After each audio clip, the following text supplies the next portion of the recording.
Hello, good morning dear students.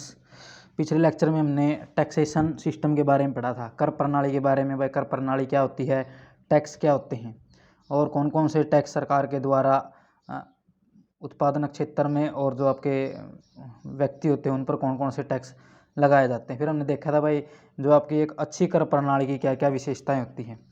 Next जो हमारा topic है वो आपका है impact and incidence of taxation, करापात और कराघात। एक व्यक्ति पर सरकार द्वारा लगाया गया कर करदाता पर एक बार छोड़ देता है, यानी कि जो सरकार के द्वारा जो कर लगाए जाते हैं किसी भी व्यक्ति पर, तो उस व्यक्ति पर जो कर होता है वो एक बार छोड़ देता है, यानी कि उसका एक प्रकार से बर्डन होता है। संबंधित व्यक्ति को सरकार को कर अवश्य देना पड़ता है। जिस व्यक्ति पर कर लगाया जाता है उसको जो कर है वो अनिवार्य रूप से देना पड़ता है या कानूनी रूप से अवश्य देना पड़ता है। परंतु कर का भार वह व्यक्ति ही सह सकता है जिस पर वह कर लगा है, यानी जिस पर वो कर लगाया जाता है उसी व्यक्ति पर उसका क्या पड़ता है, भार पड़ता है। या फिर इसके भार को दूसरे पर डाला जा सकता है, यानी कि या फिर उसको शिफ्ट किया जा सकता है, दूसरे पर डाला जा सकता है। इसका अभिप्राय यह है कि कर का भार सदा उसी व्यक्ति पर नहीं पड़ता जिससे कि वह इकट्ठा किया जाता है, यानी कि जिस व्यक्ति से जो कर इकट्ठा किया जाता है उसका भार सदा केवल उसी व्यक्ति पर नहीं पड़ता। फॉर एग्जाम्पल हम देख सकते हैं कि भी मान लो आपने एक स्कूटर खरीदा। इस स्कूटर की कुल कीमत में जो उत्पादन कर होता है सरकार के द्वारा लगाया जाता है और जो बिक्री कर होता है वे दोनों क्या होते हैं, शामिल होते हैं। सरकार इन करों को स्कूटर विक्रेता से वसूल करती है, यानी कि जो भी स्कूटर बनाने वाले जो उत्पादक होते हैं, जो उत्पादक फर्म होती है, उनसे सरकार क्या करती है, जो उत्पादन कर है, जो बिक्री कर है, उनसे इन करों को वसूलती है। परंतु स्कूटर जो विक्रेता है इन करों का भार स्वयं नहीं उठाता, वह इन करों का भार क्रेताओं पर टाल देता है या शिफ्ट कर देता है, यानी कि जो उस स्कूटर को बेचते हैं उसकी कीमत में, स्कूटर की कीमत में ही वो क्या कर देता है, उन टैक्स को ऐड कर देता है। तो इसलिए उनके भार को, वो जो टैक्स का जो बर्डन था उसको क्या कर देता है, क्रेताओं पर शिफ्ट कर देता है या टाल देता है। तो जैसे बिक्री कर है, उत्पादन कर है, ऐसे कर होते हैं जिनका भुगतान सरकार को एक व्यक्ति करता है परंतु उनका अंतिम भार दूसरे व्यक्ति उठाते हैं। यानी कि कुछ ऐसे कर होते हैं जैसे उत्पादन कर है, बिक्री कर है, उनका भुगतान तो कोई और व्यक्ति करता है, यानी कि वही व्यक्ति भुगतान करता है जिन पर ये कर लगाए जाते हैं, लेकिन जिनका इनका बर्डन क्या है, दूसरे व्यक्तियों पर पड़ता है। इनका दूसरे व्यक्तियों पर विवर्तन करना संभव होता है, यानी कि जो भी जैसे आयकर जो आपका बिक्री कर है, उत्पादन कर है, इनकी शिफ्टिंग की जा सकती है दूसरे व्यक्तियों पर। लेकिन जो इनकम टैक्स होता है, आयकर होता है, ये उसी व्यक्ति को भुगतान करना पड़ता है जिस व्यक्ति पर लगाया जाता है। इस जो आयकर होता है उसका भार भी उसी व्यक्ति को उठाना पड़ता है जिस पर ये लगाया जाता है। तो इस प्रकार से हम जो प्रत्येक कर के मौद्रिक भार यानी कि जो मॉनेटरी जो बर्डन होता है उससे संबंधित तीन समस्याएं हैं। तीन समस्याएं कौन कौन सी है आपकी, एक तो होता है आपका कराघात इम्पैक्ट, एक होता है करापात या कर भार इंसिडेंस, और एक होता है कर विवर्तन शिफ्टिंग। अब हम इनको आगे अलग अलग देखेंगे भाई। जो आपका कराघात क्या होता है, करापात या कर भार क्या होता है या कर विवर्तन क्या होता है। सबसे पहले हम देखते हैं इम्पैक्ट ऑफ टैक्सेशन, यानी कि कराघात क्या होते हैं। कर का तुरंत भार किस व्यक्ति पर पड़ता है, यानी कि जब कर लगाया जाता है तो उसका तुरंत इमीडिएटली जो बर्डन है वो किस व्यक्ति पर पड़ता है, अर्थात सरकार कर की रकम कौन से व्यक्ति से वसूल करती है। इस समस्या को अर्थशास्त्र के अंदर हम क्या कहते हैं, कराघात की समस्या कहते हैं। कराघात उस व्यक्ति पर होता है जिसे सरकार कर एकत्रित करती है, यानी कि जिस व्यक्ति पर कर लगाया जाता है या जिससे सरकार कर एकत्रित करती है उसी व्यक्ति पर उसका क्या पड़ता है, कराघात पड़ता है, उसका भार पड़ता है। अर्थात इसको हम कह सकते हैं भी सर्वप्रथम कर का भुगतान जो करता है उसी उसी को हम कहते हैं इम्पैक्ट ऑफ टैक्स। जैसे इस डेफिनेशन के अकॉर्डिंग देखें तो प्रोफेसर सेलिगमन के अनुसार जिस व्यक्ति को कर का भार तुरंत भुगतान करना पड़ता है उस पर कराघात होता है, यानी कि इमीडिएटली जिसको कर की पेमेंट करनी पड़ती है उस पर क्या होता है, कर का कराघात होता है। जैसे हम इसमें ले सकते हैं आपका आयात कर हो सकता है, उत्पादन कर है, आय कर है, ये सभी कर ये जो कर लगाए जाते हैं सरकार के द्वारा, इनका जो तुरंत जो प्रभाव होता है वो उसी व्यक्ति पर पड़ता है जिससे सरकार क्या करती है, इस कर को इकट्ठा करती है।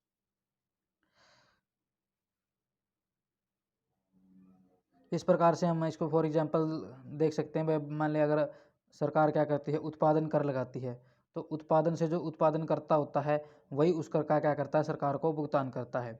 और जो बिक्री कर लगाती है तो बिक्री कर भी क्या करता है, जो जो दुकानदार होता है वही उस कर का क्या करता है, सरकार को पेमेंट करता है। तो इस प्रकार से भाई जो ये कर होते हैं इनको आगे भी क्या है, शिफ्ट किया जा सकता है। जैसे आपका आयात कर है या उत्पादन कर है या जो बिक्री कर है, इनको क्या है, देना तो उसी व्यक्ति को पड़ता है ये कर जिस पर लगाए जाते हैं, लेकिन आगे इनको क्या कर दिया जाता है, ग्राहकों के अंदर या उपभोक्ताओं पर शिफ्ट किया जा सकता है। तो आगे हम देखते हैं आपका नेक्स्ट, इसके अंदर आता है आपका इंसिडेंस ऑफ टैक्सेशन, करापात या कर का भार।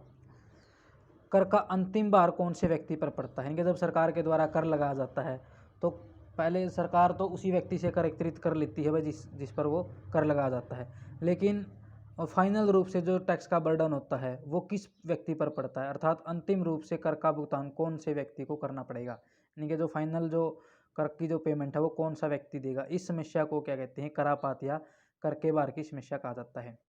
अन्य शब्दों में कर के अंतिम भुगतान अथवा मौद्रिक भार को क्या कहते हैं, करापात कहते हैं। यानी कि अंतिम भुगतान उस कर का कौन करता है उसी को हम क्या कहते हैं, करापात कहते हैं। करापात उस व्यक्ति पर होता है जो उसे आगे विवर्तित नहीं कर सकता, यानी कि जो आपका कराघात होता है उसको आगे शिफ्ट किया जा सकता है, लेकिन जो आपका करापात होता है उसी व्यक्ति पर होता है भाई जो उसको आगे शिफ्ट नहीं कर सकता, विवर्तित नहीं कर सकता।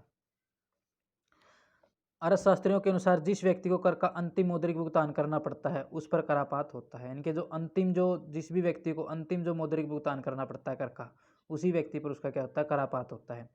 फॉर एग्जाम्पल हम मान लेते हुए कपड़े पर उत्पादन कर लगाया गया, सरकार इस कर को कपड़े के उत्पादक से वसूल लेती है, कपड़े का उत्पादक इसको थोक दुकानदार से वसूल कर लेता है, यानी कि उसकी कपड़े की कीमत में ही वो क्या कर देता है, टैक्स ऐड कर देता है। जो आपका थोक दुकानदार होता है इस कर को परचून दुकानदार से वसूल कर लेता है, और परचून दुकानदार इस कर को उपभोक्ता से वसूल कर लेते हैं, यानी कि आगे के आगे ये जो टैक्स है वो क्या है, एक दूसरे पर पड़ता रहता है। तो फाइनल में वो जो आपका जो टैक्स की पेमेंट वो किसके द्वारा की जाती है, वो ग्राहक या उपभोक्ताओं के द्वारा की जाती है। तो इसलिए जो इसका करापात होता है कर का वो उपभोक्ताओं पर या ग्राहकों पर होता है। इसलिए कहा जाएगा कि उत्पादन कर का करापात उपभोक्ता पर पड़ा है। तो इसकी भी एक डेफिनेशन के अकॉर्डिंग अगर हम देखते हैं, जैसे सेलिगमैन के अकॉर्डिंग अंतिम करदाता के रूप में पड़ने वाले कर के बोझ को करापात कहते हैं। इनके अंतिम जो करदाता होता है उस पर जो कर का बर्डन पड़ता, टैक्स का जो बर्डन पड़ता है उसी पर टैक्स का क्या होता है, इंसिडेंस होता है। आगे जो आपके डाल्टन थे, डाल्टन के अनुसार कर लगाने से प्रत्येक व्यक्ति पर दो प्रकार का भार पड़ता है। डाल्टन कहते हैं कि भी जो कर लगाए जाते हैं गवर्नमेंट के द्वारा प्रत्येक व्यक्ति पर उसका दो प्रकार का भार पड़ता है, एक तो होता है मौद्रिक भार और एक होता है वास्तविक भार, मॉनेटरी बर्डन और रियल बर्डन। अब हम देखते हैं जो आपका मॉनेटरी बर्डन क्या होता है, मौद्रिक भार क्या होता है। मौद्रिक भार से अभिप्राय उस रकम से है जो सरकार द्वारा कर के रूप में एकत्रित की जाती है, यानी कि जो सरकार के द्वारा जो मुद्रा कर के रूप में एकत्रित की जाती है उसको हम क्या कहते हैं, मौद्रिक भार कहते हैं। इसके विपरीत वास्तविक भार से अभिप्राय उस त्याग से है जो करदाता को कर लगाने के फलस्वरूप अपने आर्थिक कल्याण में कमी के रूप में करना पड़ता है, यानी कि अगर किसी व्यक्ति पर कर लगाया जाता है तो उसको कुछ न कुछ अपने आर्थिक कल्याण में आर्थिक कल्याण में क्या करना पड़ेगा, त्याग करना पड़ेगा। तो उसी को हम कहते हैं वह वास्तविक भार किस पर पड़ता है, वो व्यक्तियों पर पड़ता है क्योंकि उनके आर्थिक कल्याण में कुछ न कुछ कमी हुई है या उनको त्याग करना पड़ता है। करापात से अभिप्राय उस अवस्था से है जिसमें यह ज्ञात होता है कि कर का अंतिम मौद्रिक भार किस व्यक्ति द्वारा उठाया जाएगा, यानी करापात से ये ज्ञात होता है जो भी कर का अंतिम जो मौद्रिक भार है वो किस व्यक्ति के द्वारा उठाया जाता है। आगे जो आपकी श्रीमती उर्सला हिक्स की कर भार या कर पात संबंधी जो धारणा थी, श्रीमती उर्सला हिक्स ने भी जो कर भार है या करापात से संबंधित धारणा अपनी विकसित की। उनके अकॉर्डिंग भी जो आपका जो आप औपचारिक कर भार से अभिप्राय, यानी कि जिस प्रकार उन्होंने दो आपके 1940 में श्रीमती उर्सला हिक्स ने कर भार संबंधित निम्नलिखित दो धारणाएं प्रस्तुत की थी। दो धारणाएं थी, एक तो औपचारिक कर भार है और एक आपके प्रभावी कर भार है। औपचारिक, सबसे पहले हम देखते हैं जो औपचारिक कर भार क्या होता है। हिक्स के अनुसार औपचारिक कर भार से अभिप्राय कर का मौद्रिक भार या मौद्रिक कर भार है, यानी कि जो आपकी हिक्स के अकॉर्डिंग जो औपचारिक कर भार होता है वो कर का मौद्रिक भार या मौद्रिक कर भार होता है। ये मुद्रा के रूप में जो भार पड़ता है उसी को हम कहते हैं औपचारिक कर भार। औपचारिक कर भार लोगों की आय का वह भाग है जिसका सरकार को भुगतान किया जाता है। इसका प्रयोग सरकार सामूहिक वस्तुएं प्रदान करने के लिए कर सकती है। आगे हम देखते हैं जो आपका प्रभावी कर भार किसे कहते हैं। प्रभावी कर भार से अभिप्राय अर्थव्यवस्था पर करों के फलस्वरूप पड़ने वाले प्रभाव से है। यानी कि प्रभावी का मतलब क्या है, जो सरकार के द्वारा जो टैक्स लगाए जाते हैं उसका इकोनॉमी पर क्या प्रभाव पड़ सकता है। इसके अंतर्गत जो आपके टैक्सेशन जो सिस्टम होता है उसके लाभ भी हो सकते हैं और जो हानियाँ भी हो सकती हैं, उन दोनों को शामिल कर लिया जाता है। प्रभावी कर भार की गणना करना संभव नहीं हो सकता, यानी कि जिस प्रकार हम ये संभव नहीं है भाई करों का कितना लाभ और कितनी हानि है, तो इस प्रकार से जो आपकी प्रभावी जो कर भार है उनकी गणना करना संभव नहीं है। इसका केवल हम अनुमान लगा सकते हैं। आगे आपके मैस्ग्रेव की कर भार संबंधी धारणा। उर्सुला हिक्स के बाद जो आपके मैस्ग्रेव थे, मैस्ग्रेव ने भी जो कर भार से संबंधित धारणा प्रस्तुत की है। मैस्ग्रेव के अकॉर्डिंग कर भार से अभिप्राय निजी उपयोग के लिए प्राप्त होने वाली आय के वितरण में होने वाले परिवर्तन से है। क्योंकि जिस प्रकार से कर लगाने से जो निजी लोगों की जो निजी आय थी, जो निजी उपयोग के लिए जो आय थी, उस आय के वितरण में क्या हो जाता है, परिवर्तन हो जाता है। यानी कि उनको जो आपका उपभोग के लिए क्या करना पड़ता है, परिवर्तन करना पड़ता है। तो इसी को हम क्या कहते हैं, कर भार कहते हैं। यह परिवर्तन साधनों के आवंटन संबंधी बजट नीति में परिवर्तन किए जाने के फलस्वरूप उत्पन्न होता है। तो मैस्ग्रेव ने इसके 5 जो आपका कर भार है उसको 5 प्रकार से वर्णन किया है। सबसे फर्स्ट आपका है आपका विशिष्ट कर भार। विशिष्ट कर भार इससे अभिप्राय कि सार्वजनिक व्यय के स्थिर रहते हुए, यानी कि जो सरकार के द्वारा जो एक्सपेंडिचर किया जाता है वो क्या रहता है, स्थिर रहता है। एक कर के स्थान पर सार्वजनिक कर के स्थान पर स्थिर रहने पर कर प्रणाली में होने वाले परिवर्तनों के कारण आय के वितरण में होने वाले परिवर्तन से, यानी कि सार्वजनिक व्यय क्या रहता है, स्थिर रहता है। और कर प्रणाली में परिवर्तन होने से जो आय के वितरण में परिवर्तन होता है उसको हम कहते हैं विशिष्ट कर भार। उसके बाद आता है आपका भेदात्मक कर भार। इसमें भी आपका जो सार्वजनिक व्यय है वो क्या रहता है, स्थिर रहता है। एक कर के स्थान पर उतनी रकम का दूसरी कर लगाए जाने पर आय के वितरण में क्या परिवर्तन होता है। यानी कि एक कर के स्थान पर पहले एक कर था, उसके स्थान पर उतनी ही रकम का क्या है, दूसरा कर लगाने से जो आय का आय के अंदर जो परिवर्तन होता है उससे उसको हम विभेदात्मक कर भार कहते हैं। उसके बाद आता है विशिष्ट व्यय पर भार। इससे प्राय है कि करों के स्थिर रहने पर, इसमें क्या क्या रहते हैं, कर स्थिर रहते हैं, पर सार्वजनिक व्यय में किए जाने वाले अंतर का आय के वितरण पर क्या प्रभाव पड़ता है। यानी जो सार्वजनिक व्यय किया जाता है उसके अंतर का आय के वितरण पर क्या प्रभाव पड़ता है उसको हम क्या कहते हैं, विशिष्ट व्यय पर भार। उसके बाद आता है भेदात्मक व्यय कर भार। इसमें भी आपके जो कर है वो स्थिर रहते हैं, पर सार्वजनिक व्यय के प्रकारों में परिवर्तन करने का आय के वितरण पर क्या प्रभाव पड़ता है। ये जो सार्वजनिक व्यय के जो प्रकार होते हैं डिफरेंट डिफरेंट टाइप का हमने देखा था भाई, अगर पब्लिक एक्सपेंडिचर होता है उनमें परिवर्तन करने से जो आपके आय का जो वितरण उस पर क्या प्रभाव पड़ता है। आगे आता है आपका संतुलित बजट भार। इससे अभिप्राय है कि करों तथा सार्वजनिक व्यय दोनों में किए जाने वाले परिवर्तनों का आय के वितरण पर क्या प्रभाव पड़ता है। इसमें क्या होता है भाई, जो भी आपके जो करों के अंदर भी और सार्वजनिक व्यय के अंदर भी, दोनों के अंदर परिवर्तन करने से जो आय के वितरण पर जो प्रभाव पड़ता है उसको हम क्या कहते हैं, संतुलित बजट भार कहते हैं। तो इस प्रकार से आगे इसके अंदर नेक्स्ट हम देखते हैं जो आपका डिफरेंस क्या है दोनों के अंदर, कराघात और करापात के अंदर क्या क्या क्या डिफरेंस है। तो इसको हम जो देख सकते हैं जो कराघात किसी कर के प्रारंभिक भार को प्रकट करता है। जो कराघात होता है वो उसके प्रारंभिक जो कोई भी टैक्स लगाया जाता है उसके प्रारंभिक भार को क्या करता है, ये प्रकट करता है। जबकि जो करापात होता है वो उसके अंतिम भार को प्रकट करता है। कराघात का भार वह व्यक्ति अनुभव करता है जिसे सरकार कर वसूलती है। ये कराघात का जो भार होता है उस वही व्यक्ति अनुभव करता है जिसे सरकार क्या करती है, वसूलती है। इसके विपरीत करापात का भार उस व्यक्ति द्वारा अनुभव किया जाता है जो वास्तव में उस भार को वहन करता है। कराघात के भार को एक व्यक्ति किसी दूसरे व्यक्ति पर विवर्तित कर सकता है। इनके जो कराघात होता है उसको एक व्यक्ति दूसरे व्यक्ति पर क्या कर सकता है, शिफ्ट कर सकता है, लेकिन करापात को क्या है वो शिफ्ट नहीं कर सकता। तो इस प्रकार से हम कह सकते हैं भी जो कराघात का संबंध कर के प्रारंभिक मौद्रिक भार से है, जबकि करापात का संबंध कर के अंतिम मौद्रिक भार से होता है।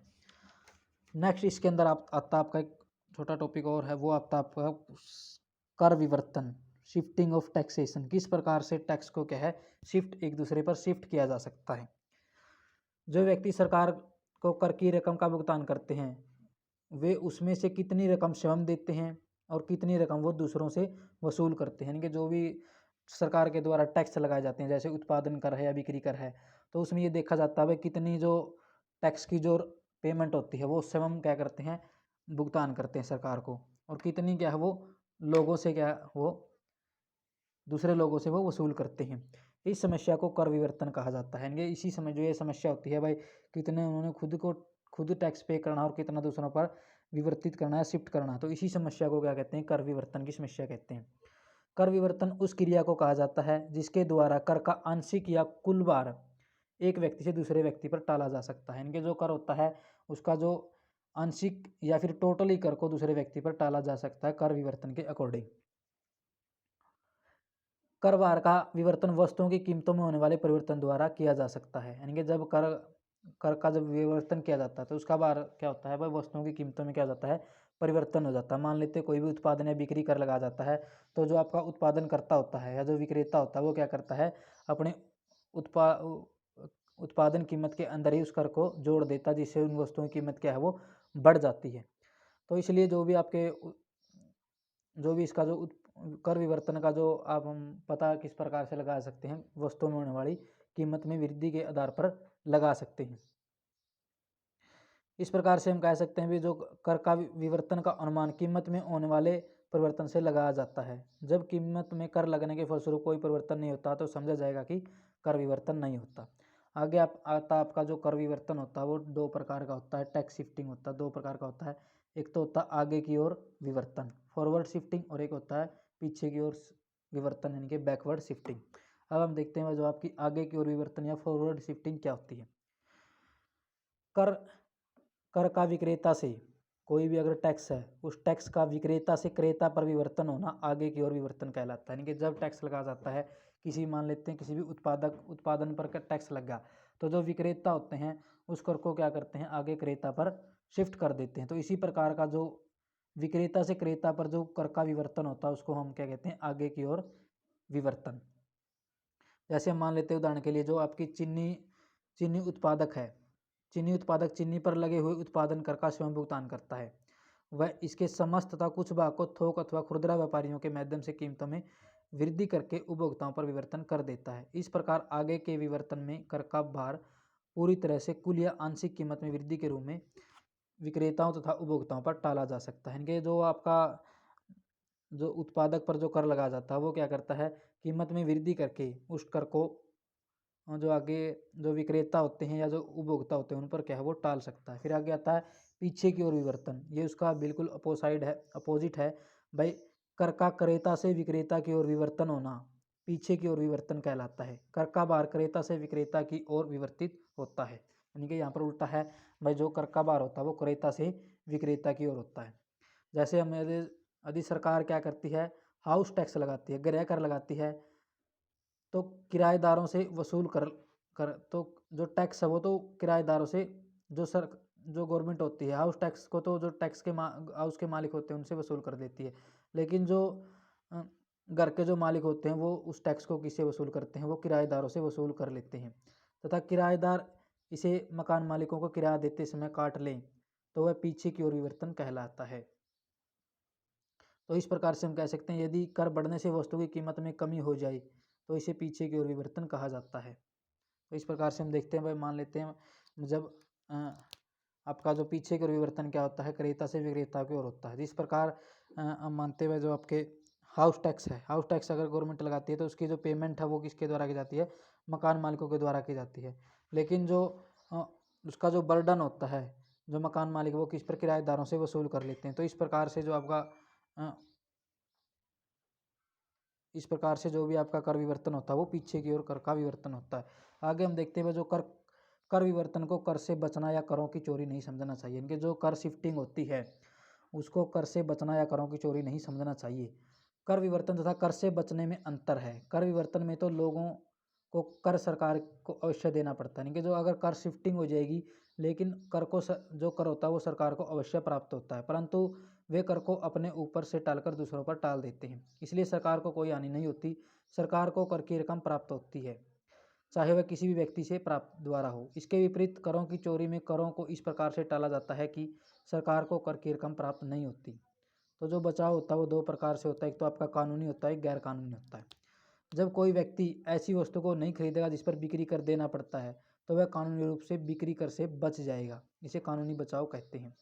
फिर अब आपका गैर कानूनी, जब कोई व्यक्ति बेईमानी करके या गलत हिसाब बनाकर करों से बचने के का प्रयत्न करता है, जैसे बहुत से लोग अपनी आय कम दिखाकर आय से बचने का प्रयत्न करते हैं, तो वह कर जो इस प्रकार का जो बचाव होता है वो गैर कानूनी बचाव कहलाता है। तो इस प्रकार से हम देख सकते हैं भाई किस प्रकार, आगे हम देखते हैं भाई कौन कौन से जो फैक्टर हैं। आगे हम देखते हैं जो करापात होता है उसको प्रभावित करने वाले तत्व कौन कौन से हैं। ये जो भी करापात या जो कराघात होता है उसको प्रभावित करने वाले तत्व कौन कौन से हैं। सबसे पहले इसके अंदर आता है मांग की लोच। मांग की लोच क्या करती है, जो आपके करापात होता है उसको क्या करती है, प्रभावित करती है। यदि मांग लोचदार है तो कर का अधिकतर भार विक्रेताओं या उत्पादक को ही उठाना पड़ेगा। यानी कि मांग अगर लोचदार है तो जो कर का अधिकतर भार है वो विक्रेताओं को या उत्पादक को उठाना पड़ेगा तथा कर विवर्तन कम होगा। इसके विपरीत यदि वस्तुओं की मांग बेलोचदार है तो कर का अधिकतर भाग उपभोक्ताओं को उठाना पड़ेगा तथा कर का विवर्तन अधिक होगा। फिर आता है इसके अंदर पूर्ति की लोच। किसी वस्तु की पूर्ति जितनी लोचदार होगी उस वस्तु पर लगने वाले कर का अधिक भार क्रेताओं को उठाना पड़ेगा, इसलिए कर जो विवर्तन होगा वो अधिक होगा। इसके विपरीत पूर्ति के बेलोचदार होने पर कर का भार टालना संभव नहीं होता। फिर आता है कर की मात्रा। यदि कर की मात्रा बहुत कम है तो विक्रेता मूल्य में वृद्धि करके उसे क्रेताओं पर डालने की अपेक्षा स्वयं ही सहन कर लेता है। जब कर बड़ी मात्रा में लगाया जाता है तो विक्रेता उसे क्रेता पर डालने का प्रयत्न करता है। नेक्स्ट इसके अंदर आता है आपका स्थानापन्न वस्तुएं। जिन वस्तुओं के स्थानापन्न पाए जाते हैं उनमें कर का विवर्तन करना कठिन होता है।